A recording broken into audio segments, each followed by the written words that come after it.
तहरीर वसीम बादामी, जो टीवी जराइम के मुकदमात किसी भी निज़ामी इंसाफ की रीढ़ की हड्डी होते हैं, ये इन कामों से निपटते हैं जो माशरे को नुकसान पहुंचाते हैं। इन मुकदमात में एक मखसूस तरीक़ा कार अपनाया जाता है ताकि इंसाफ को यकीनी बनाया जा सके और सबके हुकूक का तहफ़्फ़ुज़ किया जा सके। ये सफ़र इब्तिदाई रिपोर्ट से लेकर हतमी फ़ैसले तक वो है जिसे हम आज जानने की कोशिश करेंगे। हमारा मकसद इस पेचीदा अमल को सबके लिए आसान बनाना है। इस सफ़र का आगाज़ एक इब्तिदाई इत्तलाती रिपोर्ट या FIR से होता है। ये किसी मुबीना जुर्म का पहला सरकारी रिकॉर्ड होता है। कोई भी शख्स जिसके पास मालूमात हों वो थाने में FIR दर्ज करवा सकता है। इस रिपोर्ट में जुर्म की तफसीलात होनी चाहिए, क्या हुआ, कब हुआ और कहाँ हुआ। इसमें किसी भी मुतासरा शख्स, गवाह या मुश्तबह शख्स की निशानदही भी होनी चाहिए। पुलिस अपनी तफ्तीश शुरू करने के लिए इस मालूमात का इस्तेमाल करती है। FIR दर्ज होने के बाद पुलिस अपनी तफ्तीश शुरू करती है। वो जाए वक़ूआ का दौरा करते हैं, शवाहिद इकट्ठे करते हैं और गवाहों के बयानात कलमबंद करते हैं। वो मुल्ज़म को तलाश करने की भी कोशिश करते हैं। अगर पुलिस के पास किसी के ख़िलाफ़ ठोस शवाहिद हों तो वो इसे गिरफ़्तार कर सकती है।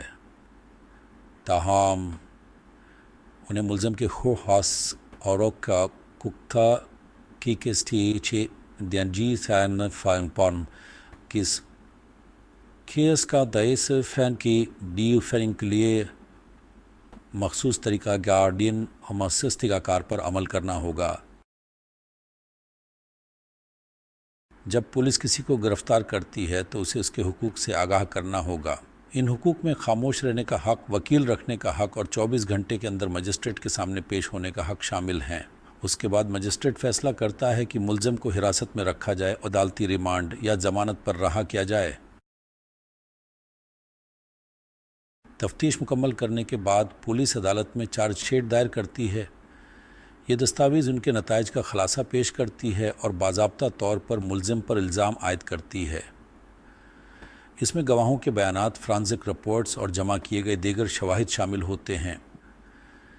अदालत चार्जशीट का जायज़ा लेती है और फ़ैसला करती है कि मुकदमे की समाअत के लिए काफ़ी शवाहिद हैं या नहीं। मुकदमे की समाअत, शवाहिद और दलाइल पेश करना। अगर अदालत को काफ़ी शवाहिद मिलते हैं तो मुकदमे की समाअत शुरू होती है।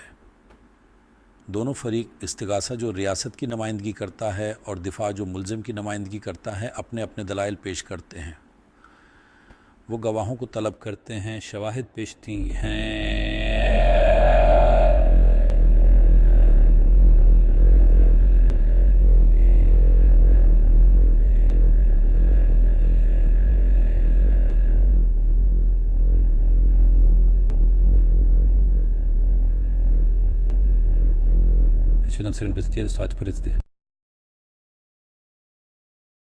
फ़ैसला इंसाफ की फ़राहमी। तमाम शवाहिद और दलाइल सुनने के बाद जज या जीवरी अपना फ़ैसला सुनाते हैं। वो फ़ैसला करते हैं कि मुल्ज़म मुजरिम है या बेगुनाह। अगर मुजरिम पाया जाता है तो अदालत मुनासिब सज़ा का तयन करती है जो जुर्माने से लेकर क़ैद तक हो सकती है। अपील का हक़, मज़ीद जायज़ा की दरख्वास्त। क़ानूनी अमल फ़ैसले के साथ ख़त्म नहीं होता है। इस्तिगासा और दिफा दोनों को हक़ हासिल है कि वो फ़ैसले के ख़िलाफ़ अली अदालत में अपील दायर करें। अपील में ये दलील दी जाती है कि ज़ेरे अदालत ने कानूनी गलती की है या सज़ा बहुत सख्त थी। उसके बाद अली अदालत केस का जायज़ा लेती है और कोर्ट टू फरफेस कोर्ट का सेल करती है कि आया असल फ़ैसले को बरकरार रखा जाए, मनसूख किया जाए या उसमें तरमीम की जाए।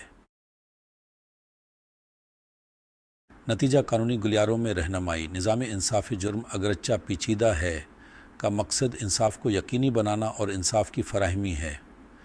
उसके मराहिल को समझना FIR से लेकर हतमी अपील तक अफराद को इस कानूनी माहौल में रहनुमाई फ़राहम करता है।